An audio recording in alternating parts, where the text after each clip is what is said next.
Hello guys! Welcome back sa aming channel. This is Art. And this is Les. And in today's video, pag-usapan natin ng isa sa mga pinag-uusapan tungkol sa Canada. And alam po natin na marami pong magaganda kayo napapanood tungkol sa Canada. Pero meron din pong mga pangit kayong napapanood. And one of the most talk about topic is bakit nga ba yung iba nating kababayan ay umuuwi ng Pilipinas from Canada.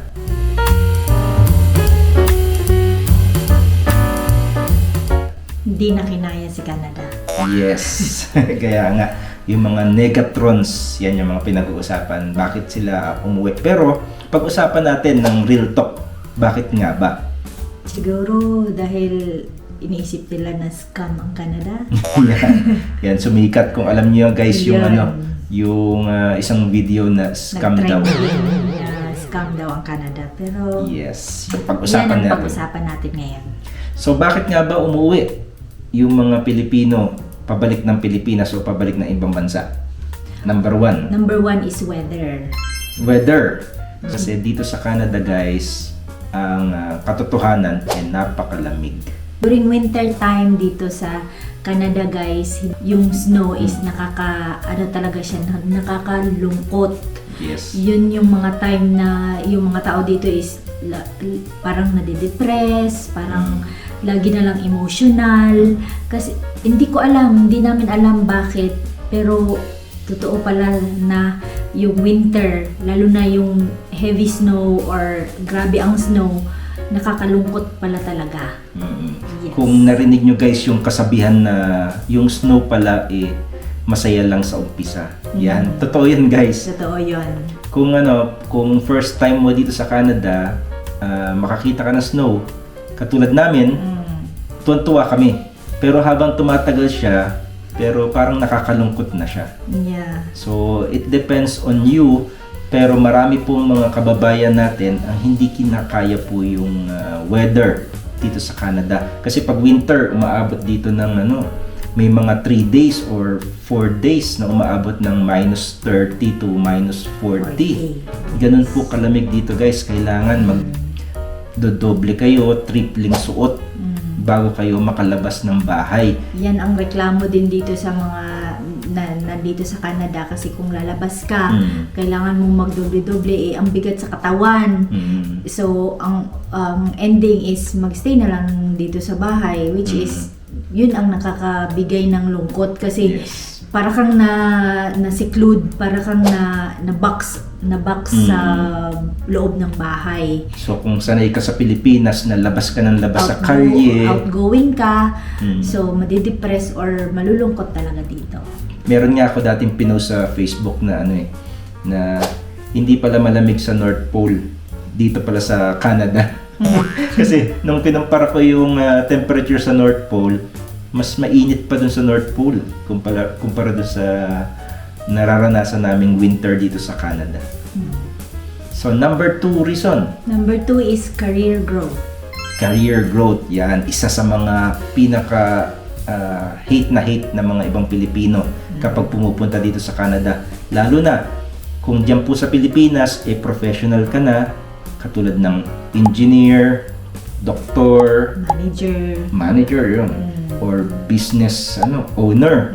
Pagpunta mo dito sa Canada, malaking chance guys na mag-umpisa ka sa pinakamababa or something.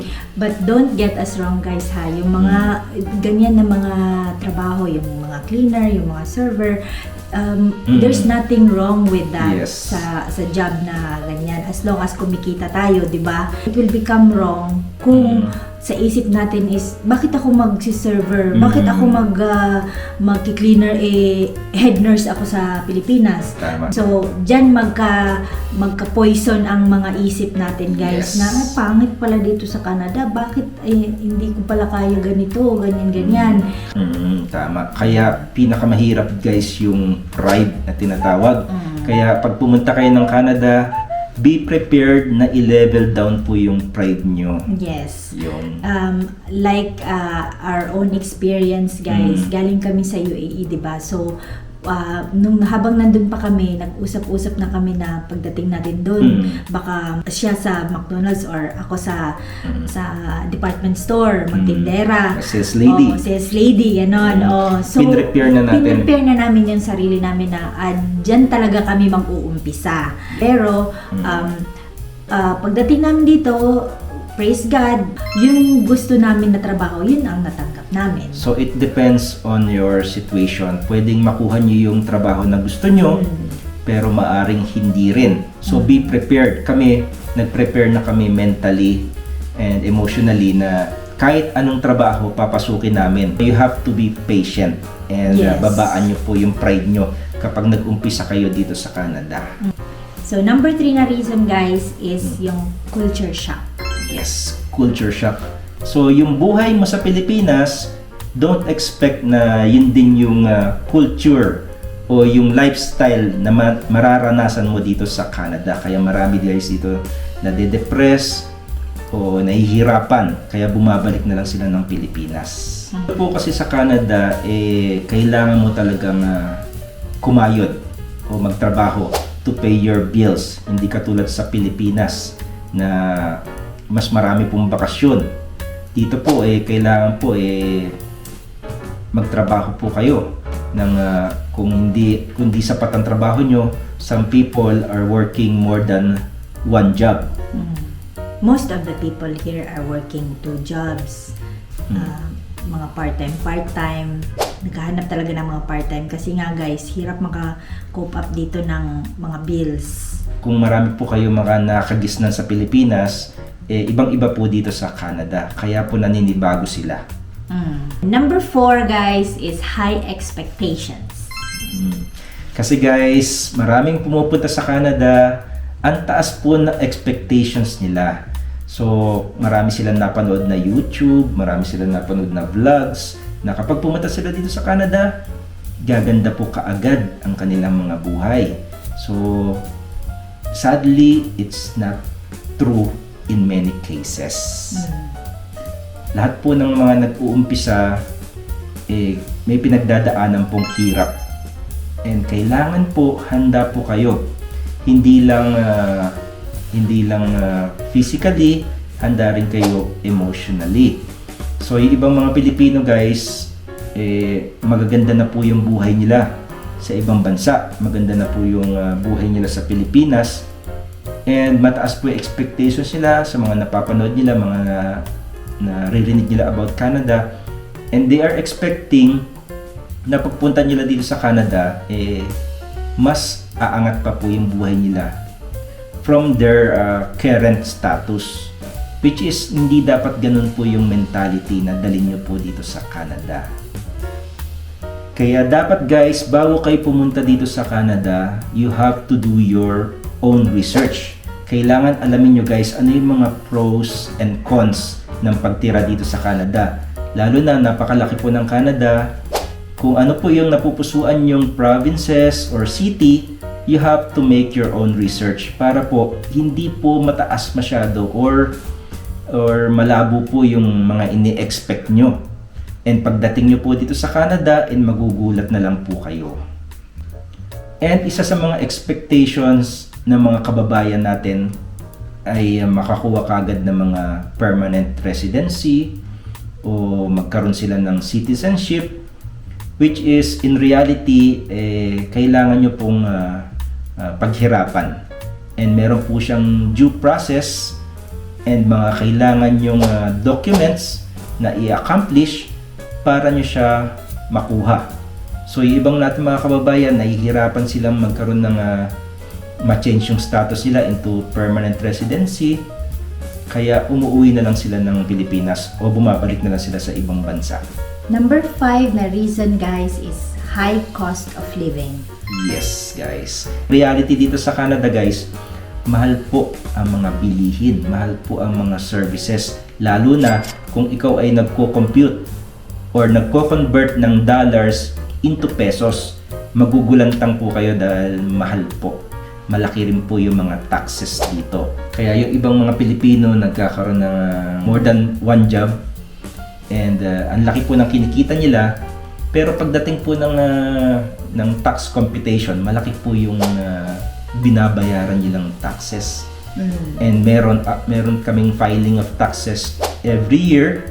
Minsan kulang pa. Sisingilin pa sila ng government ng kulang nila sa pagbabayad ng tax.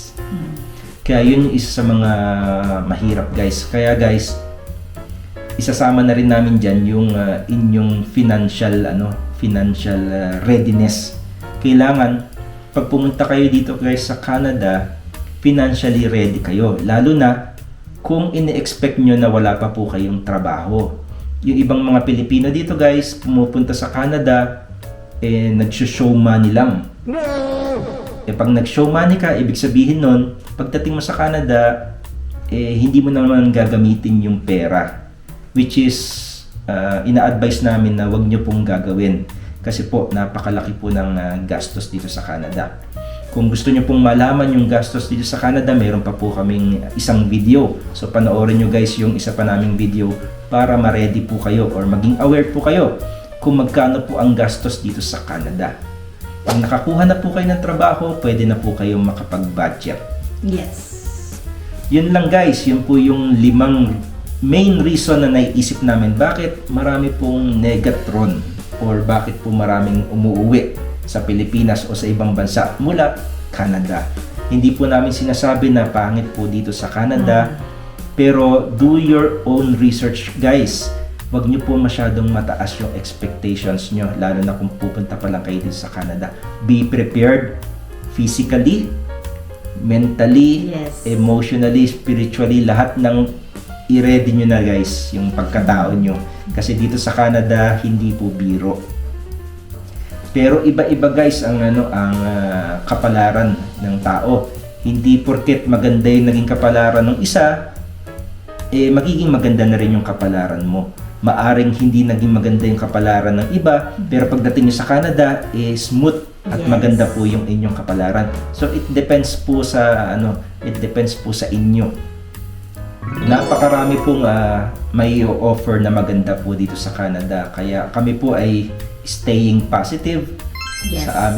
sa aming buhay dito sa Canada, and as much as possible bibigyan namin kayo ng mga advices kung ano yung mga dapat gawin o mga nararanasan namin dito sa Canada para maging aware po kayo or magkaroon po kayo ng information.